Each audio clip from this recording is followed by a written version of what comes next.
গান দেওয়ার উদ্দেশ্য মানে হচ্ছে আপনার বাইরে সমস্যা আছে, আপনি নিরাপত্তা পরিস্থিতি কন্ট্রোল করতে পারেন নাই, তাই আপনাকে আমি বাঁচানোর চেষ্টা করছি না। জনাব তারেক রহমান 25 তারিখ দেশে আসছেন, আমি বিশ্বাস করি উনি দেশে আসার সাথে সাথে প্রশাসন পুলিশ স্ট্রঙ্গার হবে।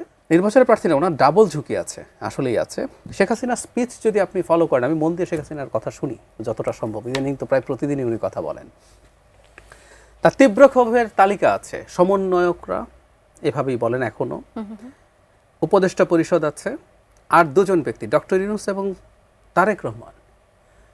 খুন তো একটাও নাকি ওনার পুলিশ বা উনি ওনার নির্দেশে হয়নি। যত মারা গেছে 1400 1000 যাই বলি কেন, এগুলো নাকি সব ভেতর থেকে গুলি করা হয়েছে।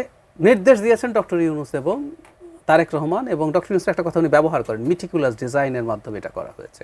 সো এরা টার্গেটে থাকবে, এতে কোনো সন্দেহ নেই।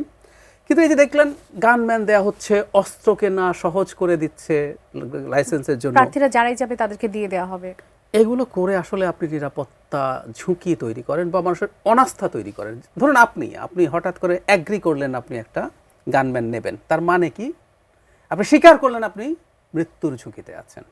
সো এই কাজগুলো যখন আপনি করছেন, এবং আমার নিরাপত্তা আমাকেই বিধান করতে হবে, আমার নিরাপত্তা আমি, আপনাকে না, আপনাকেও না, আসলে আপনার নিরাপত্তা আপনি কেন বিধান করবেন? আমরা স্টেট পুষি কেন, আমরা পুলিশ পুষি কেন? আমাকে গান দেওয়ার উদ্দেশ্যটা কি? গান দেওয়ার, এটাই বলছি, গান দেওয়ার উদ্দেশ্য মানে হচ্ছে আপনার বাইরে সমস্যা আছে, আপনি নিরাপত্তা পরিস্থিতি কন্ট্রোল করতে পারেন নাই, তাই আপনাকে আমি বাঁচানোর চেষ্টা করছি।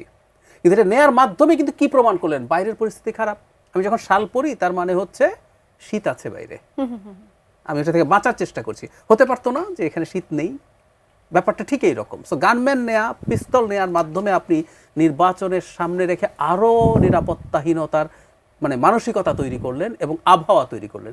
এবং সিইসি কীভাবে বলছেন সামনে এটা হয়ে যাবে, মানে বিশেষ করে ডেইলি স্টার প্রথম আলোর ঘটনা ঘটার পরও তার যদি মনে হয় এরকম এটা অটোমেটিকলি হয়ে যেতে পারে বা নির্বাচন আগালে, আমার সন্দেহ আছে। তবে আমি একটা জিনিস যোগ করে দিতে চাই, সরকার না, জনাব তারেক রহমান 25 তারিখ দেশে আসছেন, আমি বিশ্বাস করি উনি দেশে আসার সাথে সাথে প্রশাসন পুলিশ স্ট্রঙ্গার হবে এবং বিশেষ করে তার দল উইল বি সিরিয়াসলি মোটিভেটেড।